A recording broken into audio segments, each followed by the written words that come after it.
สบายดีพี่น้องฟังลาวและฟังไทยแล้วก็ต่างประเทศนั่นเด้อพี่น้องเด้อ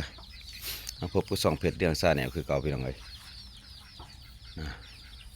วันนี้ก็บุญบานน้ำปงพี่น้องเลยบุญบานน้ำปงปรินบุญบานน้ำปงพี่น้อง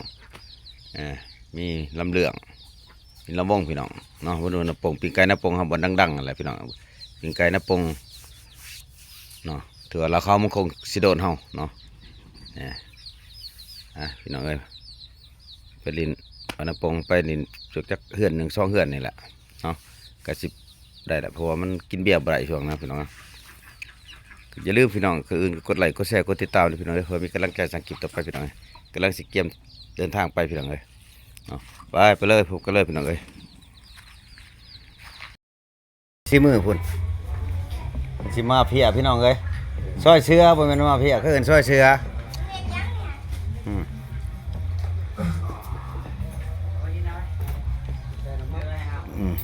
ขาคิริวมัน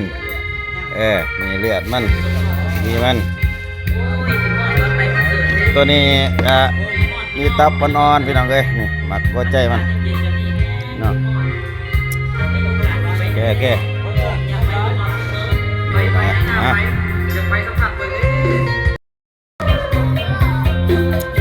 พองาม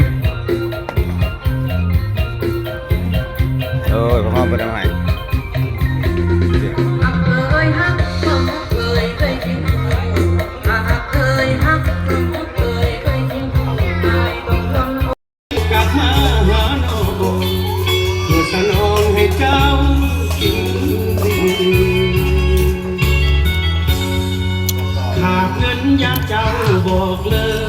บอกพี่คน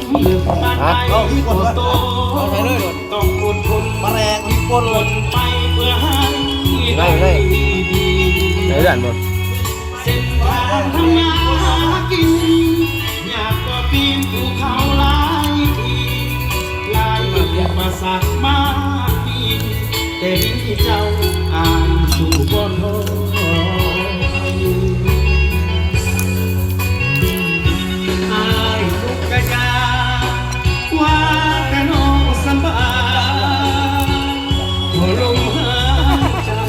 ออกยาข้าวแห้งนี่เราก็กินไอ้เบี้ยแม่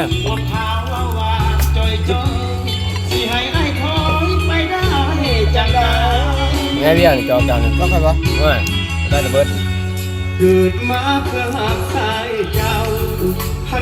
เรื่องเบิดแม่มึงไปหรอจ้องเจ้าแล้วแย่งเกลือเพื่อตัวมีคนอยากทำลายเจ้าอายขอเอาชีวิตอายไปเพราะอายทนบ่ได้ที่เห็นคนหักเจ็บปวดต่อหน้าต่อต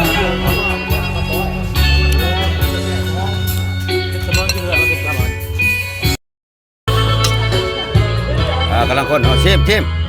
แซ่บไหม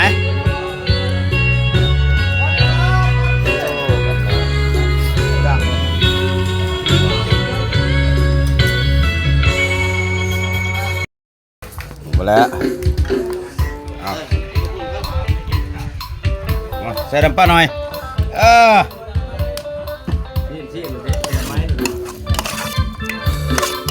โอเคชี้มือเยี่ยมเลยแซ่บพี่น้องเอ้ยใส่ข้าวโพดหน่อย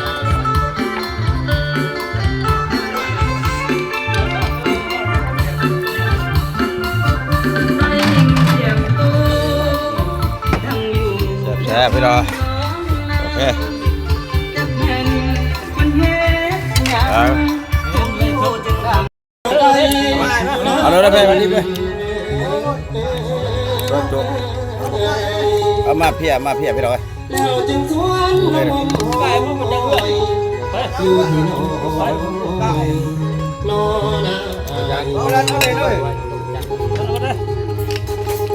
จับมาดักเลย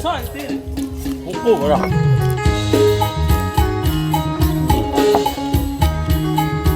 เวลาเขาเนี่ยเอาไว้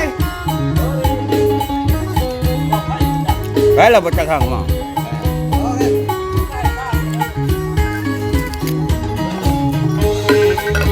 โอ้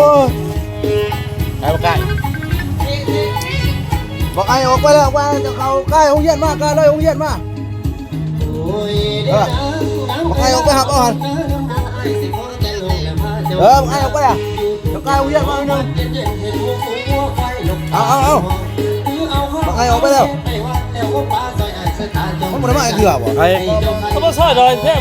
ซอยได้ไหมดิอยากกินไปก่อนไปจะมาผมจะมาซอยเดี๋ยวมาเอาเบียร์นะพอเลย แล้วไปบอกยิ่งไป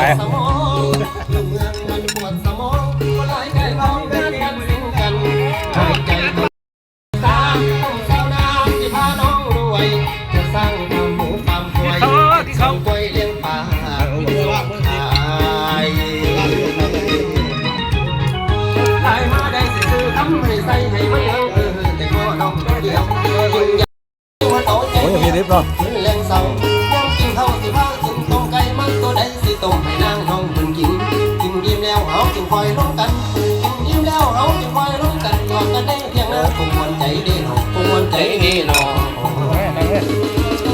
เอาเล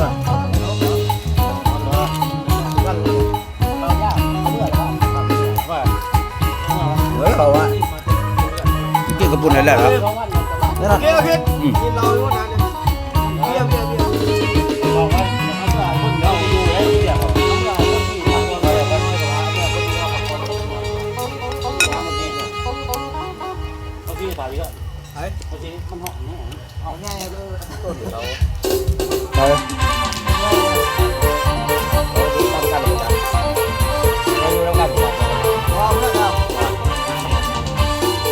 ซอยนั่นเฮ้ย เอาเงินพี่เอา มีอะไรมามีอะไรมาเอาเลยมีอะไรมามีอะไรมา เอาละ โอ้ยมันบ่ทันฮอดเจ้าจังเลยจะได้ ชื่อ200,000เอ้ยเฮ็ดได้ซะอ่ะ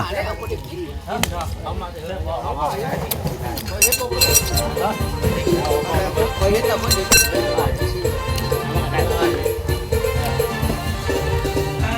สีมือวันนี้สีมือก่อนเด้อ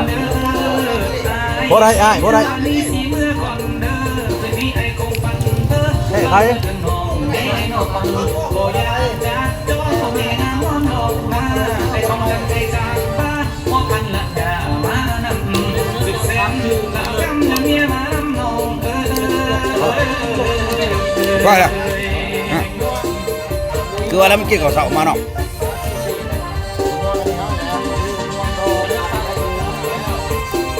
หัวอ่างห้างตะมวนแล้วแม่ จนยื้อสนานแก่เสนอมาสิมือใส่ตกใจเมียน้ำหัวห่างมาจากบ้านมาเมื่อเขาของเสื้อของลูกคนเมียอย่างเขาเสียน้ำมันสีเมื่อหามีโอกาสมีวันหน้าสิมาน้องไม่ได้ใจน้องลาสิมาแจ้แม่น้องต้องจนจำใจจากลาผู้สาวน้ำฟ้าทักเมียเท่าแบบดินทักมีเดินไปก็หมดสิ้นรักน้องอยู่ดินเดาเมียรักน้องอยู่ดินเดากับเมีย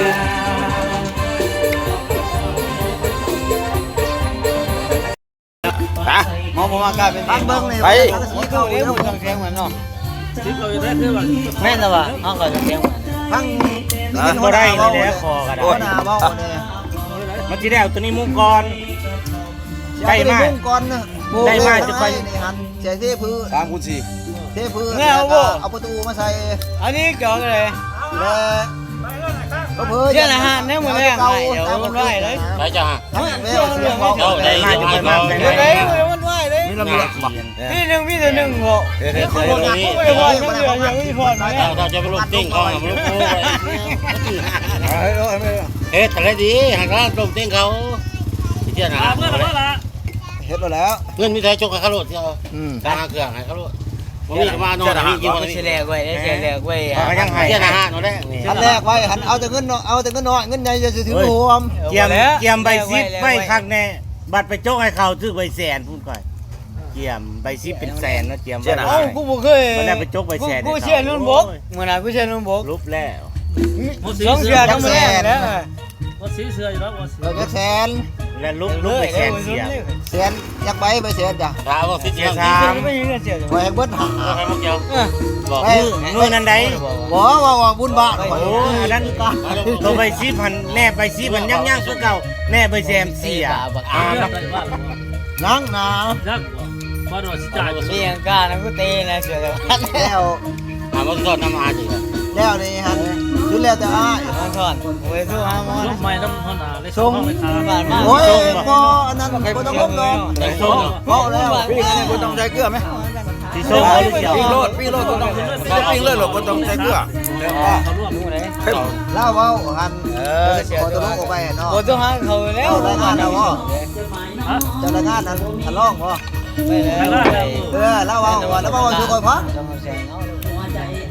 เฮ็ดแล้วดีหัน บ่มีน้ำมันมันไปทางไหนเนี่ยวะ เล่าบ่ให้มึง น้ำมันบืด โอ้บ่เฮ็ดขอตัวลงก็ได้บ่ให้มึงอยู่นี่แล้วบอก โอ้ยข่อยว่าโทษหากระไดมื้อนี้แหละบ่ น้ำมันลาย คิดแล้วแต่อ้ายเมื่อก็ เสื เมื่ อ อ แล้วเขาก็บ่เปิดลายกระยาแล้วเขาบ่เปิด คือว่าพี่เบียร์ไม่ได้ เปิดเขาเดียวปิดเปิดแล้ว คิดแล้วบ่เนี่ยว่าคิดแล้วเว้าบ่แม่น ลายคนนั่น อันเมื่อ ท่า นั้น น ว่าอยากไหมอยากไหมได้หยุกไหมโอ้ยสักสิไหม อันเมื่อนี่หัน เออ เกิดมาบ่ฮะได้ พ บ่ อตะท่อนี่นะกูกระตุ้นน้ำมันเนี่ย ใจจะ เมื่อตอนนั้นบ่ท่อ บ่เป็นหยังบ่เห็นว่าอันนั้น เมื่อนั้นบ่ได้เอาน้ำมันเต็มไปเลยมั่วสิฮ้อนเลยมั่วเบิดเลยน้ำมันว้าย ยืดตัวอย่างเนาะมันนี่คือบ่เข็มบักซอบักซอพวกบักนั้นอย่างนี้แต่ว่าเขาเข้าใจของผู้ทัก บ่ใจใส่แล้วบ่ผู้ทัก สุกลายบ่คักอ่ะ ยามพอได้ใส่เอาไปเอามาคอยเนียนคอยน้อยกลัวเนาะของคอยอยู่ของหอตาที่มันไปทางพวกนี้ได้หมู่หันคือบางคนหมู่บ่ไปไหน เบิ่งว่างัวก็ อั ไป น แล้ ไหน วไป บ่ บ่ได้ มันหัน ใคร เพราะมันจะขันลุมสิมันช้าขันทึก กายชา คือเวียกงานนี่นะ เอาลูก กูคิดว่าเสียไปเซ็ตอยู่ในขาห้องในขาเนี่ยบ่ ว่าก็มีของเขาต้อง เฮ้ย วันก็นะเขาเซ็ จะ ต กินบ่กินย่อสิซื้อ ใส่ละจอกแก้วก็ เด้ๆจองของเราเด้อ แล้วเบิดแล้วอย่าเด้อบ่ดีเบิดก่อน โอ้มันใหญ่บ่ได้มันหนาโพด วัดเสียเสียทหารนั่นผู้แรกเลย มาจอ เฮ้ย กัน เชื่อดิชดดิโอ้ บ่ได้มาเสียนะบ่ เชื่อเลยอ่ะ เสียเหรอ มีเรื่องก็เห็นเลย จอจอ มีลำเหลืองเนาะ เออ บุญนปงพี่น้องเอ้ย คุณสิมาเสียน้ เสียก็ลำเหลือง ำแรงสิครอบเมียออก ขนาด เสีย ได้ ท ล่ะ หา ขนาดได้ล่ะ ฮะ ขนาดได้ล่ะ จักเจ้าบ่จักคือกัน หาร3เลยอ้าย มีเรื่องเรื่องมาลง มัน4x8บ่นี่ทำดูอีเตาเนาะอีเตายังน้อยเว้ย มักกะลอกเอ้ยมันมักอีเตาดอก โอ้นี่ติแซ่บๆพี่น้องเอ้ยมาเด้อ 3x4บ่มัน ก็เข้มแจ่ว ฮะเอามาตีบัดนี้ แต่ที่สิว่าคักเพิ่นว่าเข้มแก้ว แจ่ววะ เอ้ยจอจอย นี่เด้นี่นี่ในเบิ้ลแล้วก็ไปทางนั้น ของเจ้าแล้ว เงินใจนี่เอาไปให้พี่ ทำคิว พร้อมพร้อม โอ้น้ำแข็งนะเว้ยน้ำแข็งใส่น้ำแข็งใส่ มอ น้ำ ชิด ใส่ อัน ใส่ เบิ ก้อ ด น แล้วมอชิด เอาก้อนนึงใส่น้ำแข็ง อยู่เพื่อนนั้น พอ ยินในเชียว มันเซาไปขายเครื่องเลยเสียวแนวพี่ตีเนี่ยเขาพี่ตีไหม ใครใช้เลย อยู่ข้างน้อยแนว เขาบ่ได้บ่ม่วนเลยเชียว บ่ เขาบ่ม่วนกูบ่ไปเลย มึงไปขายเบียร์หัน เออเช่า บอกเสียไปซื้อหัน เฮ้ยกูสิกูสิตัดเอาเงินพันแม่ เนาะ เช่นอาหารนั่นมาแรงเนาะ อ่าน เช่นอาหารมาแรงเนาะ เยอะเลยกูรู้ว่าได้มีเรื่อง เงินจุดจกให้ห้างเครื่องอันเกี่ยมได้ใบเศร้าใบ50ได้ จะไปแลกไว้จักแสนนึงบ่ เตรียมก็คือเก่าบัดเจ้าเมาแล้วมันจกมันถึกลืม เที่ยวกูบ่อยากฝากไว้เป็นเลย บาดใจมันบ่ทันมีเงินมันถามเงินเดือน ไปจะมีเงินเดียว พอเงินขายก็เครื่องกับแกก่อนเสีย ไปแล้วไปไรเรื่องกินไป10ปังกูบ่ได้ไปหาเกือ ต้องให้เมียมันซื้อเบียร์นั่นเดียว 10ปังไปเรื่อง ลงไปบ่หันขายเครื่องมาเลี้ยง บ่ได้ลงมัน เสียนะฮะ บ่ ค่าที่มันแพงโพไปจะไปลงแค่1 2 5 0พี่บ้าหาเงินเจ้าไปนั่นนู้น เคยนะยินในเราแม่ โอ้ย คนไทยบ่คนลาว ยินในเคยบ่ได้บ่เรากินดูบ่ล่ะ แม่น1 2 5จะได้กำไรเท่าไหร่น่ะไกลเรื่องแม่ว่าแหละ บ่ให้เขา จะ ไป ขาย ให้ ได้ล้านจะได้กำไรอยู่ล้านหา อยู่ไหน ล้า ล่ะ นหา2 ล้านจังหมดว่ากำไร แพงเคยได้จีล่ะ จะเชื่อได้ไหมแม่บ่เชื่อ3 เมตรมันถึงได้เอา2 5 เอา7 5พี่บ้าหาเงินไหนเขา ที่ดื่ม อยากเอาเม็ดนึง ไปบ่ อยากเอาเม็ดนึง ต่า ต่าง ง กู กู จะ ทุก ว่า คน เครื่องจะได้ร้านไหน เดี๋ยวใครไปจะมียังไงใครลูกใครหนึ่ง ให้ลูกให้ถึงปี แล้วเขาแก็บเนาะลูกกระดกแต่ละหนึ่ง แต่เป็นว่าจบ ไปถ้าเกิดได้เกิดเนาะ ก็ไปบางบุญ น้าแพงก็ไปเพราะน้าแพงอื่น มันมุ้ยยัง ไม่ยังหรอกไปมันคิดถึงแทงครับเนี่ย แดงข้ามมวย โอ้ยจะไปรู้อีเรา ไปเลยจอกูได้เชียวนี่ ทางกุฏิ งาน นั่น นั่ เดียว เรื่องลูก ทางเขา ก็ ก็ เชียวจ้องไว้นี่ไอ้ล็อกกูเลยใส่แล้วมันหลบมันละมันเชียวจ้องได้ ไปจ้องมาจ้องเนี่ยจ้องเนี่ย จ้องบอลจะขายเครื่อง เจ้ากระจองไว้หลังวัด ทางน้ำเรือพูดบอลขายเบียร์เป็นขา จำนี่จะไปขายไหนกันมาคิดก่อน โอ้ยจะขายยังมีแต่กินแล้วเชียว อยู่ตารางเงื่อนนี่คือมันจะขายได้นั่นคุณผม โคตร โม่นี่มาจากบ่าวกันเลยกันโม่โม่โต้โอ้ยแต่ละ เห็น บ่า บอก ว กันเลยว่า นี่บ่คณะโพธราน้อยผมกลัว แล้วเสร็จ โอ้ยเชียวไปจองไว้กูนี่เชียวเป็นบาทนึงมือไหนมือบ่ ว่าสินะว่า ฮะ เขาวันเสาร์วันเสาร์กูจองยิ้มเซ่ไว้มึง อีแม่มึงจ้องยังอยู่สิ หมอลำอยู่ยิ้มเซ่ เอาสมมุติว่าน้ำเหลืองมึงก็จ้องไว้กูประมาณ กินได้อยู่ 10 เมตรจากน้ำเหลืองมานี่ หมอสั่งเขาอยู่อยู่ข้างหัวแจกฮะ มึงจ้องไว้รู้นี่น้องเขาสิมาเอาก่อน หมอลำเสียมอยู่หัวแจกหมอลำ ก็สลาก หมอตลาด นี่ว่าน้ำเหลือง ก็สลากเหรอ ตาสลาก บอกไปเด้อ เอาซีดี เว้ยน้ำเหลืองเว้ย ก็มีจะลงตัวเทศเนี่ยโอ้มันขายอย่างนั้นตอนเดียวโลจะ10 ล้านราคาอยู่แล้วเอาปืนไปได้หัวหนึ่งเจอไปตีไปยังซีโม่ที่ได้ใช่ไหม จะทำกันนะ เฮ้ยยืมวนเด้อจ้าเด้อ แต่มันเมามาจะใช่นะ มาตะวัด มากินน้ำหมูเจ้าเดียวเมา เลิ ก่อก น แล้วหมดนี่เลิกเครื่องเลยเรื่องกระปาจะได้หมดเมาเอง ลองเที่ยงมาบ่ายโมงคืนผมเมียว่าจะไปมวนเนาะเมีย บนในพญาจะไม่จะขึ้นนะเดี๋ยวเขาบอก ไปว่ามวนเนาะก็ว่า พญาฮิตจะขึ้นมาอีก ถ้ามันขึ้นมาวันนี้เขาจะเจอของใหม่ ใช่ ขึ้นมาวันนี้เขาได้เจอของใหม่แท้ เราประกาศทางห้องเวิร์ดอย่างนั้น จะทายมึงเขาว่าอยู่เพื่อนอันนี้มันก็จะซี มันนี่ยังสืบต่อมันมาฐานแชมป์มันมาช่วยหาชีลกหาชีลกก็คือว่าสำเร็จตามต้องการอ่ะวนๆนี่เลย